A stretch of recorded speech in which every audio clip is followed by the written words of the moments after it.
Hello दोस्तों, स्वागत है आपका एक बार फिर आपके अपने YouTube चैनल गैलेक्टिक इंस्टीट्यूट में। और आज हम एक धमाकेदार टॉपिक करने वाले हैं जो आपके हर एक एग्जाम में इंपॉर्टेंस होने वाला है। ठीक है, जी हाँ, एक धमाकेदार टॉपिक जिसका नाम है संविधान। आज हम पढ़ेंगे कॉन्स्टिट्यूशन के बारे में, संविधान के बारे में। देखो बच्चों, ये जो संविधान है ये आपका इतना मोस्ट इंपोर्टेंट टॉपिक है जो आपके हर एक एग्जाम में पूछा जाता है। मींस चाहे आप कोई सी प्रिपरेशन कर रहे हो, चाहे वो रेलवे की प्रिपरेशन हो, टीचिंग की एग्जाम की हो, या कोई सी भी आप गवर्नमेंट जॉब की प्रिपरेशन कर रहे हो, उसमें हर एक एग्जाम में टॉपिक इंपॉर्टेंट है। ठीक है, तो चलिए स्टार्ट करते हैं। संविधान होता क्या है? सबसे पहले हम देखते हैं इसकी मीनिंग की। ठीक है, कि संविधान का जो है वो अर्थ क्या है। सबसे पहले तो देखो, संविधान के अर्थ में आपको एक छोटी सी चीज याद रखनी है। संविधान क्या है? एक किताब होती है जिसमें कानूनों का वर्णन होता है। ठीक है, संविधान क्या होती है? किताब होती है जिसमें कानूनों का वर्णन होता है। मींस एक ऐसी किताब जिसमें कानूनों के बारे में बताया गया है, कानूनों के बारे में लिखा गया है, उसको हम संविधान कहते हैं। अब सर ये संविधान होता क्या, काम क्या करता है? तो देखो, संविधान का बेसिक काम होता है किसी भी देश का शासन चलाना। क्या काम होता है? किसी भी देश का शासन चलाना। ठीक है, यानी जो संविधान का मेन काम होगा, संविधान क्यों आया था या संविधान को क्यों लाया गया। तो देखो, संविधान की बेसिक अर्थ की बात करें तो किताब होती है किसकी? कानूनों का वर्णन। यानी कि एक ऐसी किताब जिसमें क्या है? कानूनों का वर्णन किया गया है, ऐसी किताब को हम संविधान कहते हैं। ठीक है, कह सकते हैं की ऑफ लॉज। क्या है ये? की ऑफ लॉज, जिसमें कानूनों के बारे में बताया गया है, कानूनों का भंडार है, उसको हम संविधान कहते हैं। और क्यों आया जी संविधान? तो संविधान क्यों आया? ताकि किसी भी देश का शासन चलाया जा सके। शासन का मतलब क्या है कि अगर कोई कंट्री है, अगर वहां पे हमें रूल करना है तो उसके लिए कुछ नियमों और कानूनों या कायदों की जरूरत होती है। ठीक है, इसीलिए संविधान को लाया जाता है या संविधान कोई भी देश बनाता है। ठीक है, तो बच्चों यहाँ तक क्लियर हो गया होगा आपको कि संविधान क्या है। तो इसकी मीनिंग बताई मैंने कि संविधान जो होता है वो क्या है? एक किताब है जिसमें कानूनों के बारे में बताया जाता है। अब ये कानून क्या काम करते हैं? ये कानून काम करते हैं किसी भी देश को रन करने के लिए, वहां की गवर्नमेंट को चलाने के लिए। ठीक है, और इसको हम शॉर्ट फॉर्म में कह सकते हैं क्या है? ये की ऑफ लॉज है। अब देखो, आपको जो बेसिक टर्म्स याद होने चाहिए संविधान के लिए, तो ये तो संविधान का है। तो संविधान होता क्या है? संविधान आया कब? तो अगर देखो, संविधान की बात की जाए तो सबसे पहले जो संविधान है, फर्स्ट जो संविधान है वो किसने लिखा था? तो 1789 में अमेरिका द्वारा अपनाया गया था। ठीक है, सबसे पहला जो संविधान है कब अपनाया गया था? तो 1789 में अमेरिका ने सबसे पहले संविधान बनाया था। और ये संविधान कैसा था बच्चों? तो ये संविधान था लिखित। ठीक है, तो आप पूछोगे सर क्या संविधान लिखित के अलावा कोई और भी हो सकता है? तो जी हाँ, हो सकता है। लिखित के अलावा संविधान कैसा होता है? मौखिक। ठीक है, तो संविधान कह सकते हैं, संविधान जो है वो दो पार्ट्स में हमें देखने को मिल जाएंगे। एक संविधान वो जो लिखित होते हैं और एक संविधान वो जो मौखिक होते हैं। सर ये लिखित और मौखिक में अंतर क्या है? तो देखो, लिखित का मतलब होता है जो रिटन फॉर्म में है। ठीक है, कौन सा? जो रिटन फॉर्म में है उसको हम बोलते हैं लिखित संविधान। जैसे कि आपका अपना भारत का संविधान। ठीक है, भारत का जो संविधान है वो क्या है? जो आपका रिटन फॉर्म में है, लिखा हुआ है। ठीक है, जैसे अमेरिका का संविधान लिखा हुआ है, वैसे ही भारत का जो संविधान है ये भी रिटन फॉर्म में है, लिखित है। तो सर मौखिक क्या होता है? मौखिक का मतलब है जो रिटन फॉर्म में नहीं है, केवल मौखिक रूप में है। ठीक है, तो कहां का है? तो ये आपका जो है ब्रिटेन का, किसका? ब्रिटेन का जो संविधान है आपका। ठीक है, ब्रिटेन, यहाँ का जो संविधान है किस फॉर्म में है? मौखिक फॉर्म में। ठीक है, तो आपको ये दो चीज याद रखनी है संविधान के बारे में। एक कि संविधान क्या है? दो फॉर्म में मिल सकते हैं हमें, एक रिटन फॉर्म में, दूसरा वर्बल। यानी कि एक लिखित हो सकता है, दूसरा मौखिक हो सकता है। तो लिखित कहाँ का है? तो आपका अमेरिका का लिखा हुआ संविधान है, और भारत का जो संविधान है वो भी लिखा हुआ है। ठीक है, और ब्रिटेन में क्या है? मौखिक संविधान देखने को मिलता है। ये तो है बेसिक चीज जो हमने संविधान के बारे में देखी कि संविधान क्या होता है और संविधान कितने फॉर्म में मिलता है, कितने फॉर्म में हम दे सकते हैं। और आज हम डिस्कस करने वाले हैं उस टॉपिक का नाम है भारत का संविधान। ठीक है, तो देखिए भारत का संविधान होता क्या है उसके बारे में हम डिस्कस करेंगे कि भारत का जो संविधान है वो क्या है, उसके बेसिक पॉइंट्स कौन कौन से हैं। ठीक है, तो देखिए संविधान में हमारा भारत, किसकी बात करेंगे हम, भारत के संविधान की। ठीक है, तो देखो बच्चों भारत का जो संविधान है इसकी बेसिक पॉइंट्स आपको बहुत इंपॉर्टेंस याद रखनी है जो आपके एग्जाम्स के लिए काफी उपयोगी है। सबसे पहला क्वेश्चन संविधान से जो आता है कि भारत का संविधान बना कब। ठीक है, तो देखो आपको दो डेट याद रखनी है भारत के संविधान से रिलेटेड। जो सबसे इंपॉर्टेंट डेट है, पहला बना कब, तो बना कब, तो देखो 26 नवंबर 1949। ठीक है, ये डेट आपको याद रखनी है, 26 नवंबर 1949। इस दिन भारत का जो संविधान है वो बनकर तैयार हो चुका था। जी हाँ, भारत का जो संविधान है वो क्या हो चुका था, बनकर तैयार हो चुका था। कब, तो 26 नवंबर 1949 को। ठीक है, लेकिन 26 जनवरी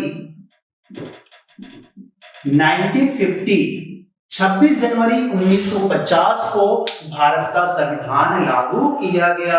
तो ये दो सबसे इंपॉर्टेंट डेट आपको याद रखनी है भारत के संविधान के लिए। क्या कि भारत का संविधान 26 नवंबर 1949 को बनता है और 26 जनवरी 1950 को लागू होता है।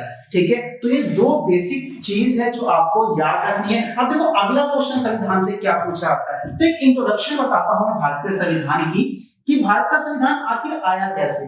तो भारत के संविधान की सबसे पहली जो मांग है वो 1934 में एम.एन. रॉय ने की थी। एम.एन. रॉय, ठीक है, इनका पूरा नाम महेंद्रनाथ रॉय है। इन्होंने सबसे पहले संविधान की मांग की थी और जस्ट इसके एक साल बाद 1935 में भारतीय राष्ट्रीय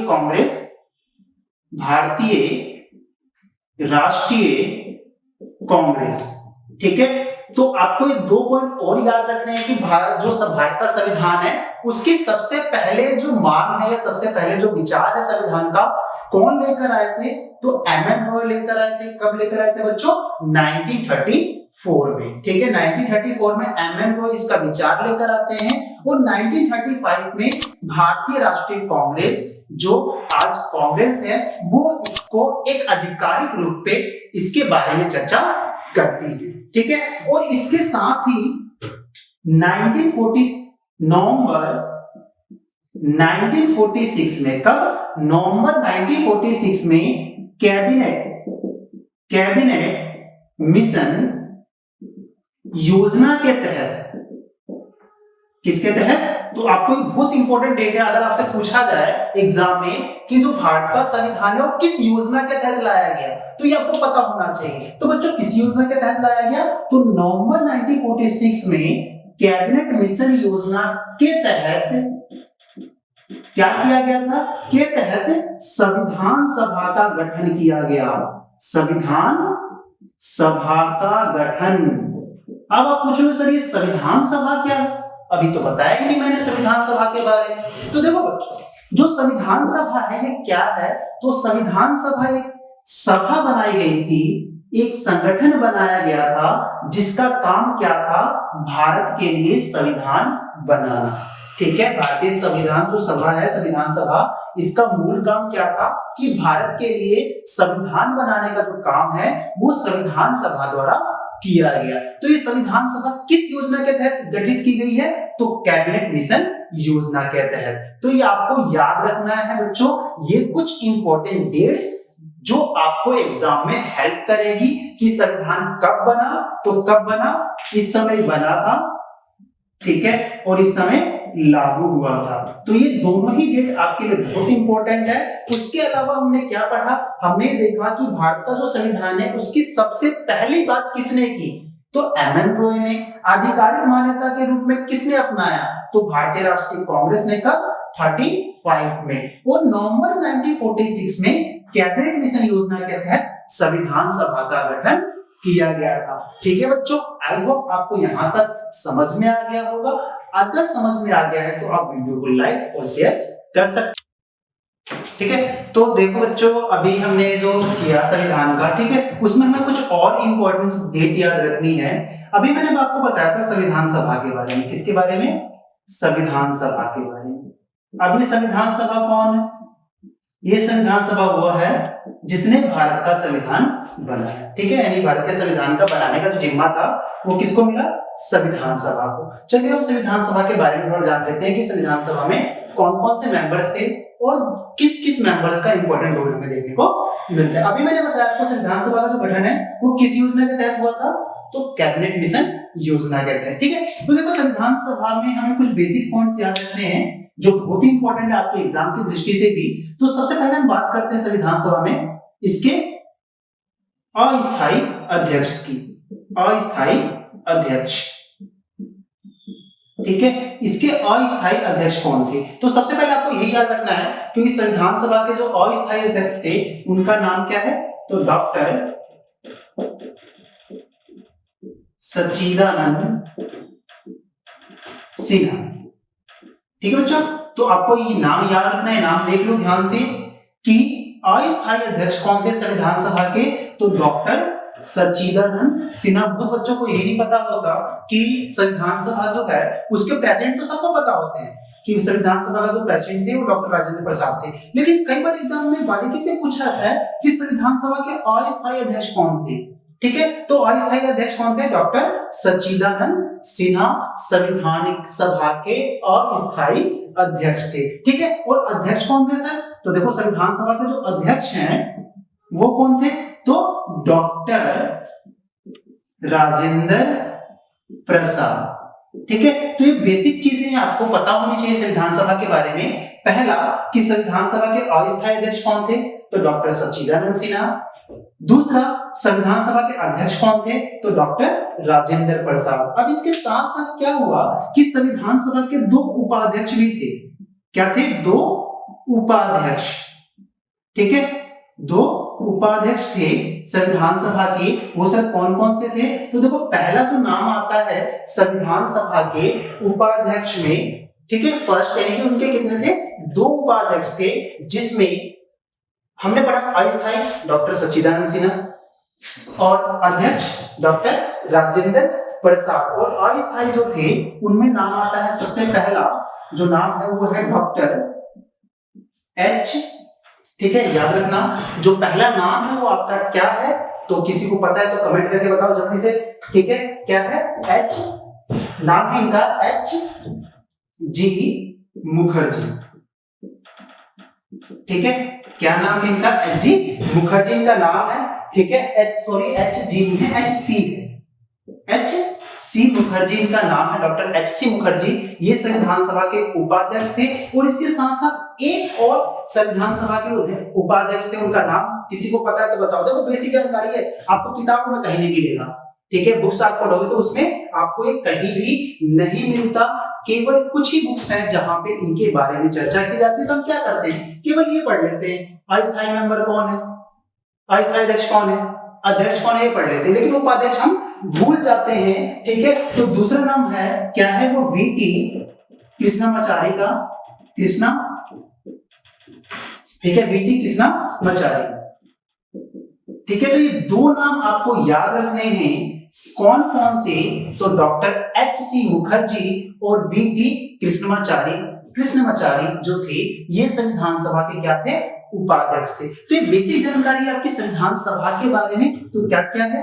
तो अस्थायी अध्यक्ष कौन थे, अध्यक्ष कौन थे और इनके दो उपाध्यक्ष कौन थे। इसके अलावा हमें देखो क्या है कि अगर मैं और बात करूं संविधान सभा की, तो आपको क्या याद रखना होता है? संविधान सभा की पहली बैठक। संविधान सभा की पहली यानी कि प्रथम बैठक। ठीक है, तो प्रथम बैठक कब हुई थी? तो ये आपको पता होना चाहिए। तो कब हुई थी प्रथम बैठक? तो ये हुई थी आपकी 9 दिसंबर 1946 को। ठीक है, कब हुई थी? 9 दिसंबर 1946 को इसकी पहली बैठक हुई थी। और इसकी अंतिम बैठक, ठीक है, किसकी? संविधान सभा की अंतिम बैठक, ये दो चीजें आपको याद होनी चाहिए, अंतिम बैठक। ठीक है, तो पहली बैठक कब हुई? तो सर पहली बैठक हुई 9 दिसंबर को 1946 में, और अंतिम कब हुई? तो आपकी 24 जन 1950। तो ये दो चीजें आपको याद रखनी है, ठीक है, कि पहली बैठक कब होती है? तो 9 दिसंबर 1946 को। अंतिम बैठक कब होती है? तो 24 जनवरी 1950। देखो 24 जनवरी का बहुत ज्यादा इंपॉर्टेंस है, आपको याद रखना है क्या? 24 जन 1950 पहली चीज कि अंतिम बैठक की गई थी। दूसरी चीज देखो इसी डेट पे दूसरी चीज, भारत में राष्ट्रीय गान और राष्ट्रीय गीत, ठीक है, देखो कितनी इंपॉर्टेंट चीज है, राष्ट्रीय गान और राष्ट्रीय गीत को हमने 24 जन 1950 को एडॉप्ट किया था। यानी कि भारत के संविधान में राष्ट्रीय गान और राष्ट्रीय गीत को कब अपनाया गया है? तो 24 जनवरी 1950 को। कब अपनाया गया है? 24 जनवरी 1950 को। देखो इसी डेट में आपको तीन चीजें मिलेंगी, एक संविधान सभा की अंतिम बैठक हुई थी, दूसरा इस दिन राष्ट्रीय गान और राष्ट्रीय गीत को भी हमारे संविधान में शामिल किया गया था। एक और बेसिक क्वेश्चन आता है आपका कि जो भारत का राष्ट्रीय ध्वज है, ठीक है, कौन सा? भारत का जो राष्ट्रीय ध्वज है वो कब अपनाया गया था संविधान में? अगर किसी को पता है तो कमेंट करके बताना मुझे, ठीक है, आपका होमवर्क रहेगा कि राष्ट्रीय ध्वज को भारत में कब अपनाया था। ठीक है, तो ये कुछ बेसिक पॉइंट्स है आपके संविधान सभा के बारे में। अब देखो मैंने संविधान सभा के बारे में ये चीज तो बताई, ठीक है, कई बार एग्जाम में आता है कि जब संविधान सभा ने संविधान बना दिया तो कितने मेंबर ने उस पे साइन किया? देखो बहुत इंपॉर्टेंट, कितने मेंबर ने संविधान सभा पे साइन किया था? ठीक है, कितने मेंबर ने संविधान सभा पे साइन किया? ठीक है, तो देखो ये क्या है, साइन किया, यानी कि अगर टोटल मेंबर की बात करें तो साइन करने वाले मेंबर और टोटल मेंबर 299 मेंबर थे टोटल, जिसमें से उस समय 284 लोगों ने साइन किया। कितने? 284 लोगों ने साइन किया था हमारे संविधान पे। टोटल मेंबर कितने थे उस समय? 299 थे, लेकिन 284 ही प्रेजेंट थे, तो 284 ने इस पे साइन किया था। ठीक है, तो ये आपको पता होना चाहिए। कुछ बेसिक फैक्ट्स थे हमारे संविधान के बारे में, और भी बेसिक फैक्ट्स बताऊंगा मैं आपको संविधान के बारे में। ठीक है, जैसे एक बेसिक फैक्ट ये भी है कि हमारा संविधान कितने समय लगा उसको बनने में, कितना समय लगा? एक बहुत सिंपल सा क्वेश्चन है बच्चों सा। ठीक है, तो कितना समय लगा था? तो 2 साल 11 महीने और 18 दिन। ठीक है, बेसिक सा पॉइंट है, आपको याद होना चाहिए। ठीक है, 2 साल 11 महीने 18 दिन में हमारा जो संविधान है वो बना था। और कितने सेशन हुए थे इसके? तो 11 सत्र हुए थे इसके, जिसमें 166 दिन, ठीक है, दिन बैठक चली थी, बैठक।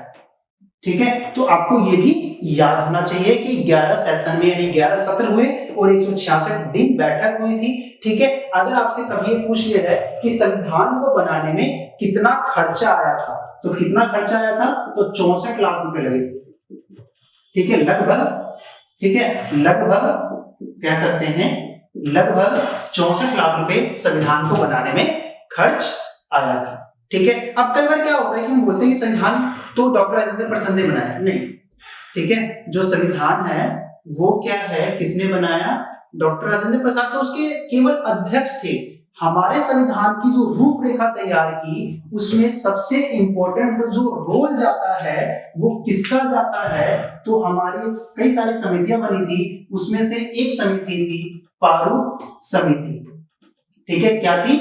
जिसने संविधान का पूरा स्ट्रक्चर बनाया। इसी का रोल जो है सबसे इंपॉर्टेंट हमें संविधान में देखने को मिलता है, प्रारूप समिति का। और जो प्रारूप समिति है इसके अध्यक्ष थे, कौन थे? तो सबको नाम पता ही होगा, डॉक्टर भीमराव अंबेडकर। ठीक है, तो ये एक इंपॉर्टेंट नाम जो काफी देर से बच्चे सोच रहे होंगे आप लोग कि भीमराव अंबेडकर साहब का नाम क्यों नहीं लिया अभी तक मैंने। ठीक है, तो देखो भीमराव अंबेडकर साहब जो है उनका सबसे इंपॉर्टेंट रोल रहा है हमारे संविधान को बनाने में। ठीक है, क्या थे वो? प्रारूप, ड्राफ्टिंग कमेटी, ये आपको याद रखना है। प्रेसिडेंट नहीं थे वो, हमारे कॉन्स्टिट्यूशनल असेंबली यानी संविधान सभा के, वो क्या थे, ड्राफ्टिंग कमेटी के हेड थे, प्रेसिडेंट थे। किसके, ड्राफ्टिंग कमेटी के मींस प्रारूप समिति के अध्यक्ष थे। ठीक है, तो ये कुछ बेसिक जानकारियां थी आपके संविधान के बारे में। और भी जानकारियां हैं बहुत सारी, ठीक है, तो और भी मैं जानकारी आपको दूंगा, लेकिन आज हम इतना ही करेंगे। बाकी जो है इसकी नेक्स्ट वीडियो में आपको और भी मैं संविधान से रिलेटेड जानकारियां दूंगा। अगर वीडियो पसंद आए हो तो लाइक करें, शेयर करें और सब्सक्राइब करना मत भूलिएगा। क्यों? क्योंकि इसकी अगला वीडियो भी आने वाला है संविधान के ऊपर ही, तो आपके हर एग्जाम में ये इंपॉर्टेंट है, इसलिए सब्सक्राइब करें ताकि आपको नोटिफिकेशन मिल जाए नए वीडियोस की। अगर वीडियो पसंद आती है तो कमेंट करके बताएं। ठीक है, मिलते हैं अगले वीडियो में। जय हिंद, जय भारत।